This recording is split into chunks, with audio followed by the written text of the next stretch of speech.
نور جہاں ڈرامہ کی آنے والی نیکسٹ ایپیسوڈ میں آپ دیکھیں گے سفینہ نور جہاں کے پاس آتی ہے اور اس سے کہتی ہے پہلے تو تم نے میری بیٹی کو دنیا میں آنے سے پہلے ہی مار دیا تھا، لیکن اب کہیں ایسا نہ ہو کہ اب تمہارے سارے بیٹے تمہارے خلاف ہو جائیں اور تمہیں اس گھر سے نکال دے۔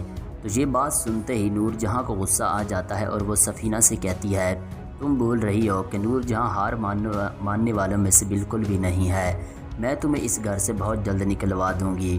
دوسری جانب دوستو آپ دیکھیں گے کہ حنین مراد کے پاس آتا ہے اور مراد سے کہتا ہے کہ تم نور بانو کو اسی گھر میں چھوڑ دو اور تم نور جہاں کے پاس آ کر رہو کیونکہ وہ تم سے دور نہیں رہ سکتی۔ نور بانو بھی بہت خوش ہوتی ہے کہ مراد اب ہماری گدی نشین پر بیٹھے گا اور میری ساری بات اور حکم مانتا ہے اور ساری زمین اور جائیداد وہ خود ہی سنبھالے گا۔ اب حنین آ کر مراد سے کہتا ہے کہ تم وہاں نہیں رہ سکتے، تمہیں ہمارے گھر ہی آنا ہوگا کہ نور مما تمہارے بغیر بالکل بھی نہیں رہ سکتی اور تمہاری وجہ سے بہت ہی زیادہ پریشان رہتی ہے۔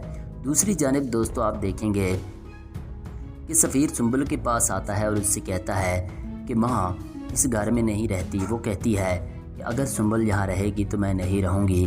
سنبل میں صرف یہ چاہتا ہوں کہ میں تمہیں ایک نیا گھر ڈھونڈ کر دیتا ہوں، تم وہاں پر رہو اور اگر الگ شفٹ ہو جاؤ، ماں تمہارے ساتھ نہیں رہ سکتی۔ تو یہ بات سنتے ہی سنبل بھی بہت ہی زیادہ پریشان ہو جاتی ہے۔